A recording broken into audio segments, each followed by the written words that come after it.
معزز ناظرین، آج کی ہماری ویڈیو کا موضوع ہے دنیا کی طاقتور قوم سمود کا واقعہ۔ قوم عاد کی تباہی و بربادی کے بعد عاد بن اوس کے چھوٹے بھائی سمود کی نسل سے ایک طاقتور قوم وجود میں آئی جسے قوم سمود پکارا جانے لگا۔ ہجر میں آباد ہونے کے بعد آہستہ آہستہ یہ لوگ پھیلتے پھیلتے مغربی اور شمالی عرب تک پھیل گئے۔ انہوں نے اپنا دارالحکومت ہجر کو ہی رکھا جو کہ شہر حجاز سے شام جانے والے راستے پر تھا، جسے آج ہم مدائن صالحہ کے نام سے جانتے ہیں۔ قوم سمود ایک انتہائی طاقتور اور مالدار قوم تھی۔ تاریخ کی کتابوں میں ان کا قد 40 ہاتھ بتایا گیا ہے اور ان کی اوسط عمر 900 سال سے 1000 سال ہوتی تھی۔ اللہ پاک نے ان جیسی قوم دوبارہ پیدا ہی نہیں کی، ایسی قوم کے جس میں کوئی بیماری نہ تھی، لوگ بڑھاپا نہ دیکھتے تھے، نہ ہاتھ پاؤں کمزور ہوتے تھے اور نہ ہی ان کی بینائی میں کوئی فرق پڑتا تھا۔ کہا جاتا ہے کہ اس قوم کا ایک بندہ ہمارے آج کے دور کے 100 بندوں سے اکیلا لڑ سکتا تھا۔ یعنی ایسی طاقتور قوم نہ پہلے تھی اور نہ ہی بعد میں پیدا کی گئی۔ قوم سمود کی طاقت کی ایک نمایاں خوبی یہ تھی کہ اگر کوئی مرد عورت کے ساتھ ایک دفعہ ہم بستری کر لیتا تو وہ عورت ایک ہی بار میں حاملہ ضرور ہو جاتی تھی۔ یہی وہ خوبی تھی کہ یہ قوم عاد کی تباہی کے بعد قوم سمود کے نام سے ابھرے اور جلد ہی دنیا میں اپنا اثر رسوخ پیدا کر لیا۔ ناظرین گرامی، ایسی شاندار قوم نے کون سی ایسی غلطی کی کہ اللہ پاک نے اس قوم کا نام و نشان مٹا کر ان کے گھروں کو آج بھی نشانی کے طور پر محفوظ کر رکھا ہے۔ یہ لوگ بڑے پہاڑوں کو کاٹ کر محل بناتے تھے اور عالی شان زندگی گزار رہے تھے۔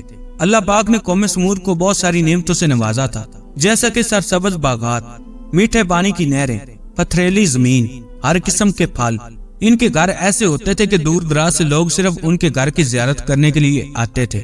قوم سمود اپنے عالی شان محلات، سرسبز و شاداب کھیت کھلیان، خوبصورت مرغزاروں اور نعمتوں کی فراوانی کے سبب غرور و تکبر اور سرکشی کے نشے میں چور ہو گئے، اپنے ہاتھ سے تراشے ہوئے بتوں کی پوجا کرنے لگے اور کچھ ہی عرصہ پہلے اپنے ہی قبیلے کی قوم یعنی قوم عاد پر آنے والا عذاب بلا بیٹھے۔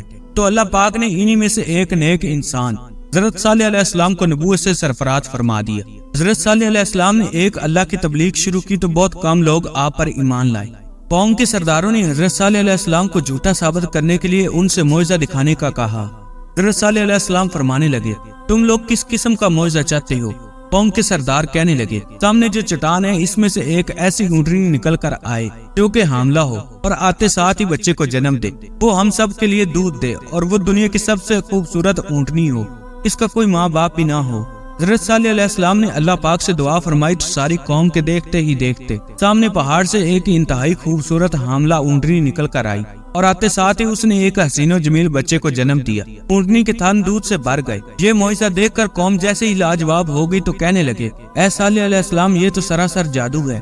قوم نے اونٹنی کو نقصان پہنچانے کی کوشش کی تو حضرت صالح علیہ السلام اپنی قوم سے اس طرح مخاطب ہوئے، اے میری قوم، یہ ناقۃ اللہ یعنی اللہ کی بھیجی ہوئی اونٹنی ہے جو تمہارے لیے ایک معجزہ ہے۔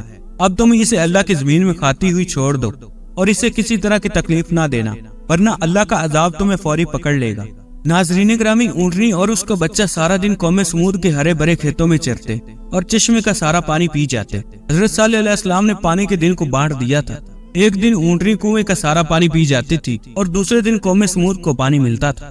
جس دن اونٹنی پانی پیتی تھی اسی دن وہ دودھ دیتی تھی اور دودھ اتنا ہوتا کہ سارا دن اور ساری رات ختم ہی نہ ہوتا تھا۔ کچھ ہی دنوں بعد قوم سمود اونٹنی سے تانگ آ گئی، کیونکہ جس دن وہ پانی پیتی تو اس دن کسی کو پانی نہ ملتا۔ ویسے بھی قوم کے سرداروں نے اونٹنی کو حضرت صالح علیہ السلام کا جادو قرار دے رکھا تھا۔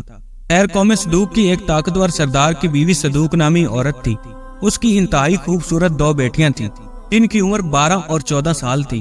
عورت نے حضرت صالح علیہ السلام کے بیٹے کو یہ لالچ دیا کہ اگر تم اپنے گھر میں موجود اونٹنی کو رات کے اندھیرے میں قتل کر دو تو میں تمہیں اپنی دونوں بیٹیاں انعام میں دوں گی۔ حضرت صالح علیہ السلام کی اولاد نیک تھی، وہ اس جال میں نہ پھنسے۔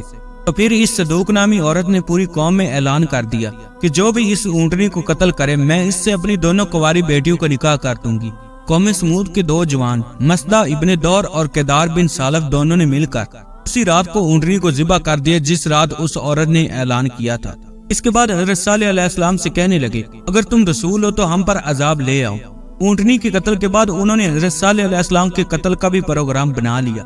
قرآن پاک میں ارشاد باری تعالیٰ ہے، آخر انہوں نے اونٹنی کی کونچیں کاٹ ڈالی اور اپنے پروردگار کے حکم سے سرکشی کی اور کہنے لگے کہ اے صالح علیہ السلام،